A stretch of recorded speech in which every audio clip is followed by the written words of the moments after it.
এই সফলতায় গা ভাসাতে হবে অথবা মানবকে বেছে নিতে হবে। আর মেঘনা কোনোভাবেই তার ফ্যাশন ক্যারিয়ারে বিন্দুমাত্র স্যাক্রিফাইস করতে রাজি নয়। তাই মেঘনা এই বাড়ি ছেড়ে চলে যেতে বাধ্য হয়। তো পরের দিন সকালে মেঘনা তার ব্যাগপত্র গুছিয়ে নিয়ে চলে যেতে বের হলে মানব বুঝতে পারে মেঘনা তার ক্যারিয়ারটাই বেছে নিয়েছে। তাই মানব কষ্ট পেয়ে চুপচাপ দাঁড়িয়ে থাকে। মেঘনা চলে যাওয়ার আগ মুহূর্তে মানবের সাথে একটু কথা বলতে চাই, কিন্তু মানব গুরুত্ব দেয় না। আর গুরুত্ব না দেওয়ারই কথা। তো মেঘনা টপ মডেল হওয়ার জন্য নিজের বাবা মায়ের সাথে সম্পর্ক নষ্ট করে এসেছে। এরপর নিজের মামা মামিও তার পথে বাধ্য হয়ে দাঁড়ালে তাদের উপরও রাগ দেখিয়ে সম্পর্ক নষ্ট করে এসেছে। এখন ভালোবাসার মানুষটিও তার পথে বাধ্য হয়ে দাঁড়িয়েছে বলে তাকেও ছেড়ে চলে যাচ্ছে। যদিও মেঘনা টপ মডেল হওয়ার নেশায় বিভোর হয়ে এসব করতেছে, বাট ধীরে ধীরে সে এভাবে একা হয়ে যাওয়ায় এতটা যন্ত্রণাকর পরিস্থিতিতে পড়ে যায় যে জীবনে এই প্রথম মেঘনা আজ সিগারেট ধরায়। এরপর থেকে মেঘনা মানবকে ছাড়াই চলতে শুরু করে ও সব সময় তার কাজ নিয়ে ব্যস্ত হয়ে থাকে। এর মাঝে আনিশা একদিন মেঘনাকে ডেকে এনে পানেশ কোম্পানির কন্ট্রাক্ট পেপারস গুলো দেয় এবং বলে, এসব পেপারসে আমাদের সাথে তোমার চুক্তির সকল রুলস এন্ড কন্ডিশন লেখা আছে, সবগুলো পড়ে নিয়ে সিগনেচার করে দাও। মেঘনা বলে, এসব পড়ার সময় আমার নেই, আর তাছাড়াও অভিজিৎ স্যারের প্রতি আমার বিশ্বাস আছে, তাই কোথায় সিগনেচার করতে হবে শুধু সেটা বলুন। আনিশা তখন মেঘনাকে কোন কোন জায়গায় সাইন করতে হবে সেটা দেখিয়ে দিতে থাকে। এমন সময় মিস্টার অভিজিৎ মেঘনা ফেলে কল করে তাকে এক্ষুনি দেখা করতে বলে। সে এখানে স্কিপ করলে দেখি অভিজিৎ মেঘনাকে অনেক নামি দামি আসবাবপত্রের সাধারণ একটা অ্যাপার্টমেন্টে নিয়ে এসেছে। তো অভিজিৎ মেঘনাকে জানালার কাছে নিয়ে এসে সারপ্রাইজ বলে জানালার পর্দাটা সরালে মেঘনা দেখে জানালার সামনে বিল্ডিংয়ে মেঘনার অনেক বড় একটা বিদ্যুৎ লাগানো আছে। এটা দেখে মেঘনা তো মনে খুশি হয়ে যায়। অভিজিৎ তখন এই ফ্ল্যাটের চাবিটা মেঘনাকে দিয়ে বলে, ফ্ল্যাটটা তোমাকে গিফট দিলাম। মেঘনা খুশি হবে নাকি অবাক হবে ভেবে পায় না। যাই হোক, শেষমেশ মেঘনা উপহারটা গ্রহণ করে। এরপর থেকেই মেঘনার নতুন জীবন শুরু হয়। প্রতিনিয়ত নামি দামি বিভিন্ন শোতে অ্যাটেন্ড করা আর বিভিন্ন ব্র্যান্ডের জন্য ফটোশুট করা ছাড়াও সে অভিজিতের সাথে বিভিন্ন জায়গায় ঘুরতে গিয়ে ঘন্টার পর ঘন্টা তার সাথে গল্প করে সময় কাটায়। সবকিছু মিলিয়ে মেঘনার জীবন একদম রাজধানীর মতো চলতে থাকে। তো যে লোকটি মেঘনাকে রাজধানী বানিয়ে রাজার পুরো রাজত্ব দিয়ে দিল, মেঘনার আকাশ ছোঁয়া স্বপ্নগুলোকে হাতের মুঠোয় এনে দিল, সেই লোকটির প্রতি মেঘনার কৃতজ্ঞতা তো থাকবেই, বা মেঘনা তো চাইবেই সেই লোকটিকে কিভাবে সর্বোচ্চ খুশি করা যায়। আর ফলাফল স্বরূপ সেটাই হয় যেটা হওয়ার ভয়টা এখানে ছিল। মানে মেঘনা ও অভিজিতের মাঝে শারীরিক সম্পর্ক তৈরি হয়ে যায়। এখানে প্রসঙ্গ এটা নয় যে শারীরিক সম্পর্কের ব্যাপারে মেঘনার আগ্রহ ছিল কিনা, প্রসঙ্গ এটা যে অভিজিৎ নিজে যখন শারীরিক সম্পর্কের ব্যাপারে আগ্রহ দেখাচ্ছে তখন অভিজিৎকে বাধা দেওয়ার মতো হিম্মত মেঘনার হবে না, এটাই স্বাভাবিক। কারণ এখানে অভিজিৎকে বাধা দেওয়া মানে এই ফ্ল্যাট, এই মডেলিং ক্যারিয়ার সব হারিয়ে ফেলা। অপরদিকে অভিজিতের সাথে সম্পর্ক গভীর হওয়া মানে তত বেশি সাকসেসের চূড়ায় পৌঁছানো। তাই মেঘনা সাকসেসের নেশায় এটা ভুলেই যায় যে সে সঠিক পথে আছে নাকি ভুল পথে আছে। এর কিছুদিন পর সিন চলে আসে বিনয় খোসলার স্টুডিওতে।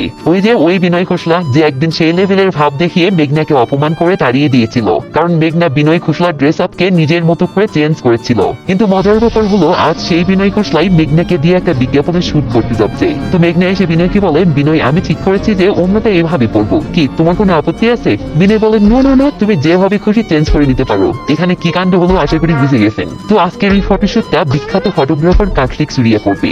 ওই কার্তিক সুরিয়া যে মেঘনার মডেলিং ক্যারিয়ারের শুরুর দিকে মেঘনার ফটোশুট করার জন্য 50,000 টাকা নিয়েছিল এবং ফটোশুট করার পর মেঘনাকে আনিশার কাছে পাঠিয়ে দিয়ে মেঘনার মডেলিং ক্যারিয়ারটি শুরু করে দিয়েছিল। তো যেই মেঘনা একটা সময় বিনয় খোসলা ও কার্তিককে এত বড় মাপের মানুষ মনে করতো, আজ সেই মেঘনাই এদের সামনে ভাব দেখিয়ে সময় নষ্ট করতেছে। ওদিকে ফটোশুটের সময় পার হয়ে যাচ্ছে দেখে কার্তিক মেঘনাকে তাড়াতাড়ি রেডি হতে বললে মেঘনা ভাব দেখিয়ে বলে, এত তাড়াহুড়ো করছে কেন? তোমার তো তেমন কোনো কাজ নেই, জাস্ট ফটো ক্লিক করা ছাড়া। এটা শুনে তো কার্তিক থ মেরে যায়। ভাবা যায় মেঘনা যেই কাজের জন্য একদিন কার্তিককে 50,000 টাকা দিয়েছিল, আজ সেই কাজকে জাস্ট ফটো ক্লিক করা বলতেছে। দুপুরে কেউ সাকসেসের চূড়ায় উঠলে যা হয় আর কি, তখন নিচে থাকা বড় বড় মানুষকেও পিঁপড়ার সমান দেখা যায়। যাই হোক, সিম্পল আসি সোনালির কাছে। আমরা দেখি ওদিকে মেঘনা টপ মডেল হয়ে যতটা রাজধানীর মতো জীবন কাটাচ্ছে, এদিকে টপ মডেল থেকে বাদ পড়াই সোনালির জীবন ততটা নরকে পরিণত হয়েছে।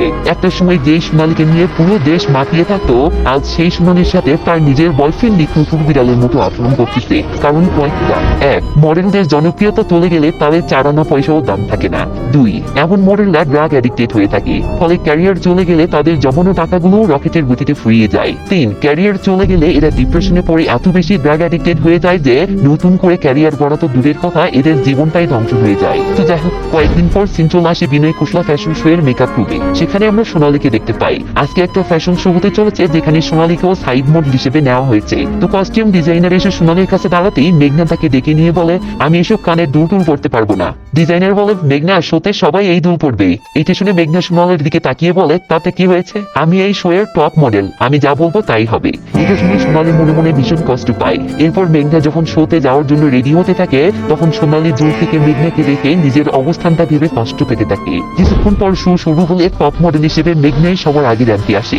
মেঘনা তার র্যাম্প শেষ করে চলে গেলে এক এক করে অন্যান্য মডেলরাও র্যাম্প করে। একটু পর সোনালী র্যাম্পে আসলে হাঁটতে হাঁটতে হঠাৎ করে তার ড্রেসের ফিতা ছিঁড়ে যায় আর এতগুলো লোক ও মিডিয়ার সামনে সে নগ্ন হয়ে যায়। তবে সঙ্গে সঙ্গে সোনালী হাত দিয়ে ঢেকে নিয়ে পরিস্থিতিটা সামাল দেয়। এদিকে নিউজ মিডিয়ার কর্মীরা ফটাফট সোনালীর ছবি তুলতে থাকে। সোনালীর ভিতরটা ফেটে যাচ্ছে, বাট সে সেটা বুঝতে না দিয়ে র্যাম্প শেষ করে কোনো মতে ব্যাক স্টেজে ফিরে এসে বসে পড়ে এবং ভাবতে থাকে এতগুলো ক্যামেরা আর এতগুলো মানুষের সামনে এমন ঘটনা ঘটার পর সে লজ্জায় মুখ দেখাবে কি করে। ওইদিকে মেঘনা সহ অন্যান্য মডেলরা নিউজ মিডিয়ার সাক্ষাৎকারে বিভিন্ন ধরনের কথা বলে। তাদের কারো মতে এটা একটা অ্যাক্সিডেন্ট, আবার কারো মতে সোনালী এটা নিজের পাবলিসিটির জন্য করছে। সিন সোনালীর কাছে আসলে আমরা শুনতে পাই সোনালীর রুমে একটা টিভি চলতেছে আর সোনালী মিডিয়াতে তার সম্পর্কে এত নোংরা নোংরা কথা শুনে পুরো ডিপ্রেশনে ডুবে যাচ্ছে। ফ্যাশন শো গুলোতে মেয়েদেরকে যত ছোট ড্রেস এবং যে ধরনের ড্রেস পরানো হয় সেগুলো যে কোনো মুহূর্তে দুম করে খুলে পড়ে যাওয়া স্বাভাবিক। আর এমনটা অতীতে বহু ফ্যাশন শোতেই ঘটেছে। এতে বহু মেয়ের ক্যারিয়ার ধ্বংস তো হয়েছেই, সাথে ডিপ্রেশনে পড়ে অনেকের জীবনটাও গেছে। তো সোনালী ডিপ্রেশনে পড়ে ইনজেকশন নেয়। কিসের ইনজেকশন নিল আশা করি বুঝে গেছেন। এরপর আমরা দেখি সে অজ্ঞান হয়ে পড়ে আছে আর তার হাত থেকে রক্ত বেরোচ্ছে। চলে আসে মেঘনার কাছে। সে অভিজিতের কোলে মাথা রেখে শুয়ে থাকার সময় অভিজিৎকে বলে, আমি তোমাকে একটা কথা বলতে চাচ্ছি। অভিজিৎ জানতে চাই কি? সোনালী বলে, আমি প্রেগনেন্ট। এটা শুনে অভিজিৎ সিম্পল ভাবে বলে, চিন্তা করো না, বাচ্চাটা নষ্ট করার জন্য আমার পরিচিত ভালো ডক্টর আছে। মেঘনা ইমোশনাল হয়ে বলে, যদি আমি বলি যে আমি বাচ্চাটা নিতে চাচ্ছি? তখন অভিজিৎ বলে, অবশ্যই নিতে পারো, এতে আমার কোনো প্রবলেম নেই। তবে তুমি আনিশার সাথে যে চুক্তিপত্র সাইন করেছো সে সেটা বাতিল করবে। ব্যাস। সঙ্গে সঙ্গে মেঘনা সুর পাল্টে নিয়ে বলে, আরে আমি তো জাস্ট মজা করলাম, আমি এখন একদম সাকসেসফুল মডেল, আর আমি প্রেগনেন্ট হয়ে আমার এত সুন্দর ক্যারিয়ার নষ্ট করতে চাইবো কেন? এই বলে মেঘনা অভিজিৎকে খুশি করার জন্য ড্রিঙ্ক আনতে চাই। এর মাঝে অভিজিতের বউ অভিজিতের কাছে কল করলে তাদের কথাবার্তা শুনে মেঘনা বুঝতে পারে অভিজিৎ তার বউকে আসলে ভালোবাসে, বরং সে মেঘনাকে জাস্ট ক্যারিয়ারের ফাঁদে ফেলে ভোগ করতেছে। তাই পরের দিন সকালে মেঘনা আনিশার অফিসে এসে সেই কন্ট্রাক্ট পেপারের শর্তগুলো দেখতে থাকে যেগুলি সে না দেখে সিগনেচার করে দিয়েছিল। তখন পাশ থেকে আনিশা নিজেই বিশেষ কয়েকটা শর্তগুলো বলে। তার মাঝে একটা হচ্ছে, তুমি আমাদের সাথে কন্ট্রাক্ট থাকা অবস্থায় অফিসিয়ালি বিয়ে করতে পারবে না এবং প্রেগনেন্টও হতে পারবে না। এটা শুনে মেঘনা যেন এক মুহূর্তের জন্য থমকে যায়। সে তাড়াহুড়ো করে অভিজিৎকে ফোন করতে ধরলে আনিশা বলে, অভিজিৎকে কল করে লাভ নেই, সে তোমাকে ইউজ করার জন্য নিজেই এই শর্তগুলো তোমার কন্ট্রাক্ট পেপারে ঢুকিয়ে দিয়েছে। এই জন্যই আমি তোমাকে সেদিন শর্তগুলো ভালো করে পড়তে বলেছিলাম, কিন্তু তোমার মডেলরা সাকসেসের নেশায় এতটা অন্ধ হয়ে যাও যে এসব পড়ার তোমাদের সময় থাকে না। ব্যাস। মেঘনার পায়ের নিচ থেকে যেন জমিন চলে যায়। সে সাথে সাথে সিগারেট ধরিয়ে টানতে থাকে। এরপর থেকে সোনালীর মতো মেঘনাও প্রচন্ড ডিপ্রেশনে পড়ে যায়। আর এই ডিপ্রেশন কাটিয়ে ওঠার জন্যই সেও সোনালীর মতো সারাক্ষণ লাল পানি আর সিগারেট খেতে থাকে। যেই মেয়ে একটা সময় সিগারেট ঘৃণা করতো, লাল পানি মুখে নিয়েও খেতে পারতো না, আজ সেই মেয়ে কিনা বোতলের পর বোতল আর সিগারেটের পর সিগারেট খেয়ে যাচ্ছে, ঠিক যেন সোনালীর মতো। একটা সময় মেঘনা সোনালীর ড্রিঙ্ক করা এবং সিগারেট খাওয়া দেখে অবাক হয়ে ভাবতো সোনালী অকারণে কেন এসব খায়। আজ মেঘনা ঠিকই বুঝতে পারতেছে সোনালী এসব কেন খায় আর সোনালীর সাথেও তাহলে কি কি ঘটেছে। পরের দিন মেঘনা একটা ক্লিনিকে এসে তার ক্যারিয়ার বাঁচানোর জন্য বাধ্য হয়ে বাচ্চাটা নষ্ট করে। এরপর সে মনের কষ্টে ড্রিঙ্ক করতে করতে ড্রাইভ করে বাসায় ফিরতে থাকলে তাকে পুলিশ ধরে এবং একদম টপ মডেল হয়েও এমন বেপরোয়া জীবনযাপনের জন্য অনেক হেনস্থা করে। ঘটনাটা নিউজ মিডিয়াতে প্রচার হলে মেঘনার বাবা মা সহ সবাই মেঘনাকে নিয়ে ছি ছি করে। এর কয়েকদিন পর মেঘনা ফ্যাশন জগতের একটা পার্টিতে আসলে সেখানে অভিজিৎ এবং তার ওয়াইফ অবন্তিকা দুজনকেই দেখতে পাই। মেঘনা তখন অভিজিতের কাছে এসে কথা বলার চেষ্টা করলে অভিজিৎ মেঘনার সাথে এমন ভাবে কথা বলে যেন মেঘনার সাথে তার পূর্বের কোনো পরিচয়ই নেই। ঠিক এমন সময় অবন্তিকা তাদের কাছে এসে মেঘনাকে বলে, মেঘনা, টিভিতে তোমার নিউজ দেখলাম, তোমাকে অনেক টেন্স দেখাচ্ছিল, কি হয়েছে? তখন মেঘনা অবন্তিকাকে বলে, আমি আসলে ওই দিন ক্লিনিকে গিয়েছিলাম বাচ্চা নষ্ট করতে। এটা শুনে অবন্তিকা একটু অবাক হয়। মেঘনা বলে, আরে অবাক হচ্ছেন কেন? অভিজিৎকেই জিজ্ঞেস করেন, কারণ সেই তো বাচ্চার বাবা ছিল। পেল। এটা শুনে অবন্তিকা অভিজিতের দিকে কিছুক্ষণ তাকিয়ে থাকে এবং রাগ করে সেখান থেকে চলে যায়। পরের দিন সকালে মেঘনা ঘুম থেকে উঠে নিউজ পেপার হাতে নেয়, কিন্তু নিউজ পেপারের প্রথম পাতাতেই দেখে পানাস কোম্পানি মেঘনাকে বাদ দিয়ে নতুন আরেকটি মেয়েকে তাদের ব্র্যান্ড অ্যাম্বাসিডর বানিয়েছে। এটা দেখেই মেঘনার মাথায় তো একদম বাস পড়ার মতো অবস্থা হয়। সে তখনই আনিশার কাছে কল করে রাগারাগি করে ও জানতে চাই কেন তাকে ব্র্যান্ড অ্যাম্বাসিডর থেকে বাদ দেওয়া হয়েছে। আনিশা বলে এটা তো হওয়াই ছিল। তখন মেঘনা বলে আমার সাথে অভিজিৎ যা যা করেছে এগুলোর পরেও তুমি আমাকে বাদ দিয়ে অন্য কাউকে নিলে, তোমার লজ্জা করলো না? এটা শুনে আনিশা বলে যখন সোনালীকে বাদ দিয়ে তোমাকে নেওয়া হয়েছিল তখন তোমার বিবেক কোথায় ছিল? তখন তো তুমি একবারও সোনালীর ব্যাকগ্রাউন্ড স্টোরিটা জানতে চাওনি। এটা শুনতেই মেঘনা রাগ করে কলটা কেটে দেয়। ঠিক তখনই মেঘনা দেখে এই ফ্ল্যাটের জানালা থেকে তার ছবির যেই বিলবোর্ডটা দেখা যেত সেটার জায়গায় এখন নতুন আরেকজনের ছবি লাগানো হয়েছে। মানে অভিজিৎ এখন মেঘনার থেকে এই ফ্ল্যাটটা নিয়ে নতুন সেই মডেলকে ফ্ল্যাট গিফট করবে এবং তাকে এই বিলবোর্ড দেখে সারপ্রাইজ দেবে। আর মেঘনার পুরো ক্যারিয়ার এবং এত সব জনপ্রিয়তা আজ রাতের ভিতরে শেষ হয়ে যাবে। অর্থাৎ সোনালীর আজ যে অবস্থা হয়ে আছে মেঘনারও সেই হাল শুরু হয়। মেঘনাকে রাতারাতি ফ্ল্যাট ছেড়ে দিতে হয়। এক রাতের ভিতরে সকল জনপ্রিয়তা, সকল সম্মান, এত বড় ক্যারিয়ার সব শেষ হয়ে যাওয়ায় মেঘনা এতটা ডিপ্রেশনে পড়ে যায় যে সে পুরোপুরি সোনালীর মতো হয়ে যায়। বেপরোয়া জীবন, সারাদিন দিন করে অজ্ঞান হয়ে পড়ে থাকা, এগুলো মেঘনার রুটিন হয়ে যায়। মেঘনা কি ছিল আর কি হয়ে গেল এটা দেখে মেঘনা নিজে নিজেই ভাবে সোনালী সত্যিই বলেছিল আজ না আমি নিজেকে চিনতে পারতেছি না অন্যদেরকে। পরের সিনে দেখি মেঘনার এখন থাকার মতো জায়গা নেই, তাই সে জ্যানেটের বাসাতে উঠেছে। তো মেঘনা নতুন করে কোনো কাজ পাচ্ছে না, তার উপর আবার কাছে যত টাকা ছিল সেগুলো নেশা করে শেষ হয়ে যাচ্ছে। তাই মেঘনা জ্যানেটকে বলে ছোটখাটো কোনো অ্যাক্সের কাজ ম্যানেজ করে দিতে। তখন জ্যানেট বলে সবাই নতুন টপ মডেলকে নিয়ে ব্যস্ত, প্রতিটি কোম্পানি তাকে দিয়ে সকল অ্যাপস করাচ্ছে, সো তোমার কাজ পাওয়া মুশকিল। এগুলো শুনে মেঘনার ভিতরটা যেন ঘুরিয়ে আসে। তাই সে সাথে সাথে একটা বারে এসে ভিতরের কষ্ট বুঝে থাকার জন্য পাউডার টাউডার শুকে মাতাল হয়ে পড়ে থাকে। এতেও একাকিত্বটা দূর না হলে সে পাউডারের পিনিকে তাল্লি হয়ে সেখানে থেকে একটা আফ্রিকান ছেলের সাথে নাচতে শুরু করে। মেঘনা ছেলেটির সাথে যত ক্লোজ হচ্ছে মেঘনার কষ্টগুলো ততই যেন দূরে সরে যাচ্ছে। তাই মেঘনা নিজের অজান্তেই ছেলেটির সাথে আরো বেশি ক্লোজ হতে থাকে।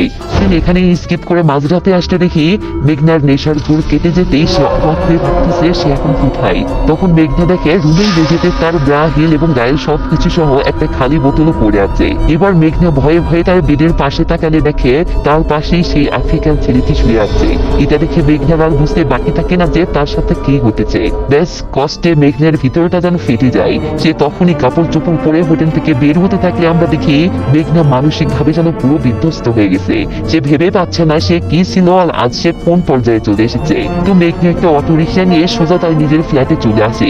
মেঘনার নিজের প্রতি নিজের এতটা ঘৃণা লাগতে শুরু করে যে সে আয়নার সামনে দাঁড়িয়ে ঘৃণার দৃষ্টিতে নিজেকে দেখতে থাকছে। তখন তার চেহারায় মরণদের সেই মেকআপ আর কাজলগুলো দেখতেই সে চরমে ঘৃণায় সেগুলো মুছে ফেলার চেষ্টা করে আর হাউমাউ করে কাঁপতে কাঁপতে ভাবে সোনালী সত্যিই বলেছিল সাবধানে থেকো। এখানে শুরুর দিকে সবকিছুই ভালো লাগে, কিন্তু ধীরে ধীরে নিজের জীবনের উপর নিজেরই ঘৃণা চলে আসে। সোনালীর বলা এই কথাগুলো মনে করে মেঘনা সারাটা দিন শুধু অথরে কেঁদে যায় এবং ডিপ্রেশনে পড়ে বেহিসাবি ড্রিঙ্ক করে জিন্দা লাশের মতো ফ্লোরে পড়ে থাকে। পরের দিন সকালে মেঘনা মুম্বাই ছেড়ে নিজের বাড়িতে চলে আসে।